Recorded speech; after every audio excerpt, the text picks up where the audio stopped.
ဓမ္မမိတ်ဆွေပရိသတ်များအားလုံးပဲမင်္ဂလာပ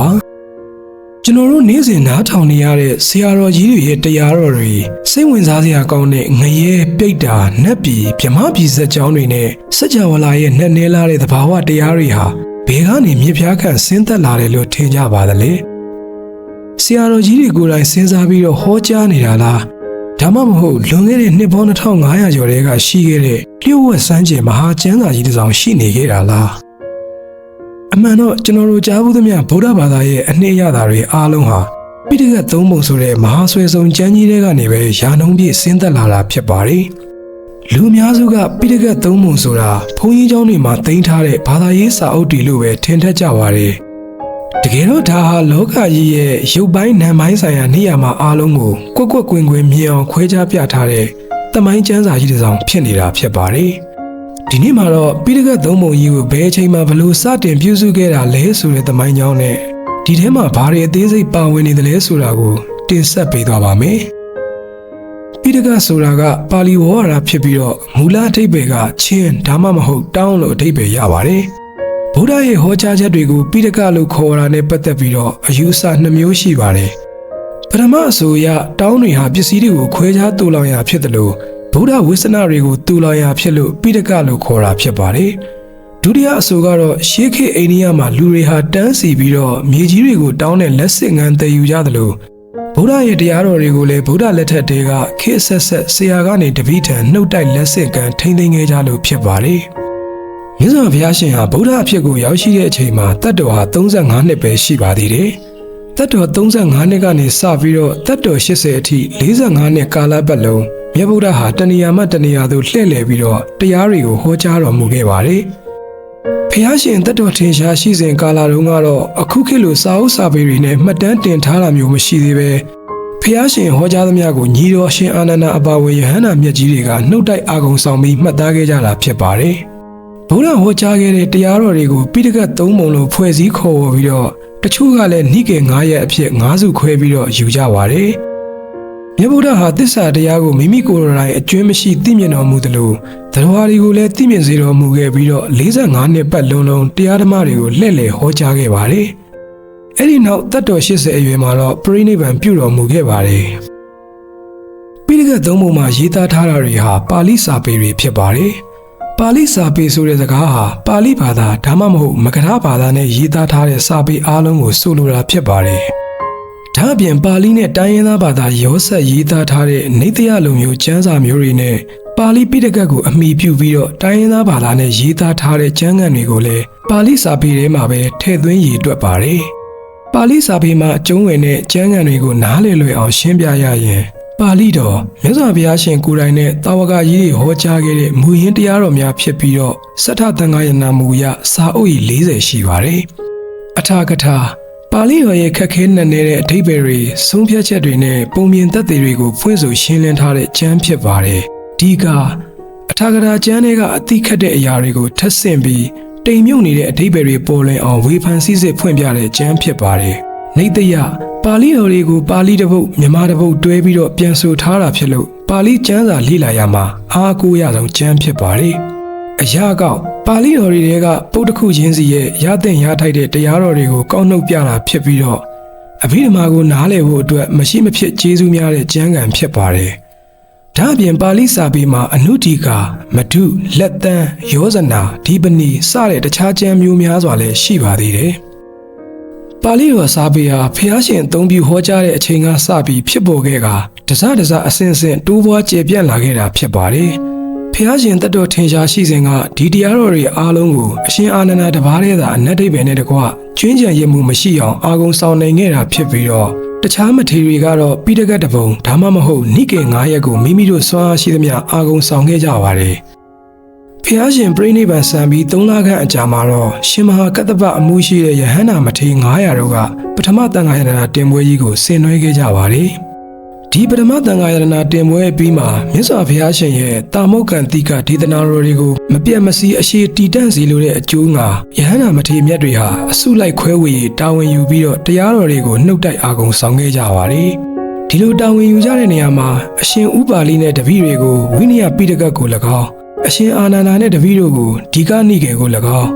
ရှင်သာရိပုတ္တရာနဲ့တပည့်တွေကိုမဇ္ဈိမနိကေကို၎င်းရှင်မဟာကတ္တပနဲ့တပည့်တွေကိုတန်ယုတ်တနိကေကို၎င်းအရှင်အနုရုဒ္ဓနဲ့တပည့်တွေကိုအင်္ဂုတ္တရနိကေကို၎င်းအသီးသီးတာဝန်ခွဲဝေပေးကြောင်းကိုတိလက္ခဏ်အထာဂထာဏိဒန်းမှာမိတ်ဆိုထားပါတယ်။အုတ်ရည်40ရှိတဲ့ပါဠိတော်ကြီးကိုပုံစံမျိုးမျိုးနဲ့သတ်မှတ်ခွဲခြားရေးတွက်နိုင်ပါတယ်။ပါဠိတော်ကိုယတ္တအားဖြင့်တစ်မျိုးဗုဒ္ဓဟောကြားသမျှတရားတော်တွေဟာကိလေသာမှလွတ်မြောက်ကြောင်းဝိမု ക്തി ယတ္တအားဖြင့်တစ်မျိုးတည်းသာဖြစ်ပါတယ်။ဓမ္မဝိရိယအားဖြင့်2မျိုးကိလေသာကိုပယ်ဖြောက်နိုင်လို့ဝိနည်းဘေးမကျအောင်တားဆီးပေးနိုင်တာကြောင့်ဓမ္မအားဖြင့်2မျိုးရှိပါတယ်။ဝိဇ္ဇနာအားဖြင့်တော့ပထမဗုဒ္ဓဝိဇ္ဇနာမဇ္ဈိမဗုဒ္ဓဝိဇ္ဇနာပစ္စည်းမဗုဒ္ဓဝိဇ္ဇနာဆိုပြီးတော့3မျိုးရှိပါတယ်။ပိဋကအားဖြင့်တော့ဝိနည်းပိဋကတုတ်တန္နပိဋကနဲ့အဘိဓမ္မာပိဋကဆိုပြီးတော့3မျိုးရှိပါတယ်။နိကေအားဖြင့်တော့ဒီဃနိကေမဇ္ဈိမနိကေတန်ယုတ်တနိကေအင်္ဂုတ္တရနိကေနဲ့ခုဒကနိကေဆိုပြီးတော့5မျိုးခွဲခြားနိုင်ပါတယ်။အင်္ဂါအားဖြင့်တော့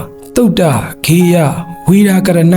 ကထာဥဒါနာအဋ္ဌိဝုဒကဇာတကအဘုဒ္ဓဓမ္မဝေဒလဆိုပြီးတော့9မျိုးခွဲခြားနိုင်ပါတယ်ဓမ္မခန္ဓာအားဖြင့်တော့အရှင်အာနန္ဒာရဲ့ဂါထာတော်နဲ့အညီ8400များမြောင်ကျယ်ဝန်းလာပါတယ်ဒီလိုပါဠိတော်ကြီးကိုပညာရှင်တွေကပုံစံအမျိုးမျိုးခွဲခြားရည်တွက်ကြရမှာအထင်ရှားဆုံးကတော့ပိဋက3ပုံပဲဖြစ်ပါတယ်ပိဋက3ပုံမှာတော့ဝိနည်းပိဋကတုတ်တန္နပိဋကနဲ့အဘိဓမ္မာပိဋကဆိုပြီး3မျိုးရှိပါတယ်ဝိနည်းပိဋကဒါမှမဟုတ်ဝိနည်းပိဋကဟာယဟန်ချင်းဝိဆိုင်ရာဥပဒေတွေဖြစ်ပြီးတော့ပါရာဇိကပါစိတ္တိယ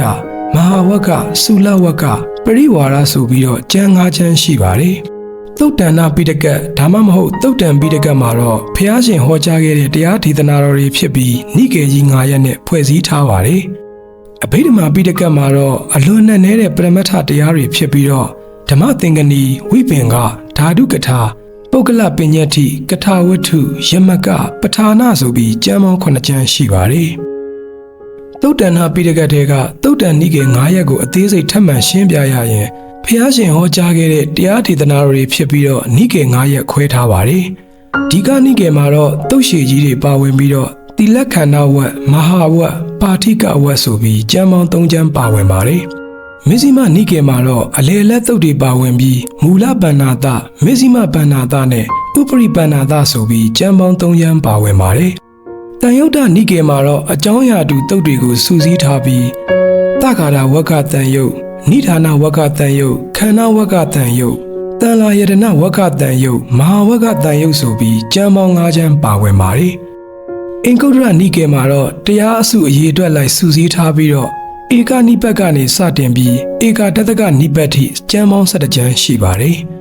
ခုဒကနိကေမှာတော့တူတောင်းလှပတဲ့တုတ်တွေဂါထာတွေနဲ့ဇတ်တော်တွေပါဝင်ပြီးခုဒကပတ်ဓမ္မပဒဥဒါနာအဋ္ဌိဝုဒကသုတ်တနိပတ်ဝိမာနဝတ္ထုပေတဝတ္ထုထေရဂါထာထေရီဂါထာဇာတကနိဋ္ဌိတပဋိသင်္ပိဓာမတ်အပဒါနာဗုဒ္ဓဝန္တစရိယာပိဋကဆိုပြီးကျမ်းပေါင်း15ကျမ်းပါဝင်ပါတယ်နိကေအားဖြင့်ရည်တွက်တဲ့အခါမှာတော့သုတ်တံပိဋကကနိကေ9ရက်ထဲမှာအကျုံးဝင်ပြီးဝိနည်းနဲ့အဘိဓမ္မာပိဋက2ခုစလုံးဟာခုဒကနိကေထဲမှာပဲအကျုံးဝင်သွားပါတယ်ခြုံငုံကြည့်ရရင်ဖျားရှင်ရဲ့တရားတော်တွေအားလုံးဟာကိလေသာတွေကလွတ်မြောက်ကြောင်းဝိမု ക്തി ယတ္တအားဖြင့်တစ်မျိုးတည်းသာဖြစ်ပါတယ်ဒီလိုယဟန္တာမထေရမြတ်တွေခေတ်ဆက်ဆက်မှာနှုတ်တိုက်ရွတ်ဆိုထိမ့်သိမ်းလာခဲ့ကြရာကနေသာသနာတက္ကရာ450 BC တရားစုရောက်တဲ့အခါမှာတော့သီရိလင်္ကာနိုင်ငံတီဟိုကျွန်းမှာရှိတဲ့အာလောကလှိုင်ကူမှာယဟန္တာမထေရမြတ်တွေဟာပိဋက3ပုံကိုကမ္ဘာမြေပြင်ပေါ်မှာပထမဆုံးအကြိမ်အဖြစ်နဲ့ပေပရပိုက်ပေါ်၌အစာအရေးသားဖြင့်မှတ်တမ်းတင်ထိမ့်သိမ်းခဲ့ကြပါတယ်ဒါရီဟာအိန္ဒိယပြည်မှာဖြစ်ပေါ်ခဲ့လို့အိန္ဒိယပါဠိစာပေတွေဖြစ်ပြီးတော့တီဟိုကျွန်းရောက်မှပေါ်လာတဲ့ကျမ်းဂန်တွေကိုတော့တီဟိုပါဠိစာပေအထာကထာဒီဃစသည်လို့ခေါ်ကြပါတယ်ဒီနေ့မျက်မှောက်ခေတ်တိုင်အောင်ပါဠိစာပေဟာမြန်မာပြည်မှာအလွန်ထွန်းကားလျက်ရှိပါတယ်မင်းကွန်းတိပိဋကဆရာတော်ဗဒ္ဒနာဝိစိတ္တတာရာဘိဝန္တဟာမြန်မာနိုင်ငံမှာပိဋက3ပုံကိုအာဂုံဆောင်နိုင်ခဲ့ပြီးတော့တိပိဋကဒရတိပိဋကကောဝိဒဘွဲ့ကိုပထမဆုံးရရှိခဲ့တဲ့ဆရာတော်တစ်ပါးဖြစ်ပါတယ်။ဂင်းနဲ့စံချိန်ရဲ့မှတ်တမ်းမှာလည်းမှတ်ဉာဏ်အကောင်းဆုံးဖြစ်စံချိန်တင်ခဲ့သူဖြစ်ပါတယ်။ပါဠိဆိုင်ရာကျမ်းဂန်တွေအများကြီးပေါ်ထွက်ခဲ့တဲ့အထဲမှာလေဒီဆရာတော်ဘုရားကြီးရဲ့ပရမတ္ထဓိပတိပါဠိကျမ်းဟာကဘာကျော်ကျမ်းဖြစ်ပါတယ်။ဆရာတော်ရဲ့နိရောဓဓိပတိကျမ်းနဲ့မြန်မာလိုရေးတဲ့ဓိပတိကျမ်းများစွာဟာလည်း ယနေ့တိုင်လူနဲ့အများရဲ့အကျိုးကိုဆောင်နေစေဖြစ်ပါတယ်။ဒါအပြင်တလိုင်းကုန်းဆရာတော်ရဲ့အနုရထီကအရှင်ညာနေနာပတရဲ့ဝိဘာဝီနိယောဇနာစတဲ့ကျမ်းတွေလည်းအများကြီးပေါ်ထွက်ခဲ့ပါတယ်။ပါဠိကိုအမိပြုတဲ့ပြုတ်လင်္ကာတွေထဲမှာတော့လောကီလောကုတ်ဘဟုတုတအစုံဆုံးဖြစ်တဲ့မန္တလေးဆရာတော်ဘုရားကြီးရဲ့မဂဒေဝလင်္ကာတစ်ကျမ်းကြီးဟာ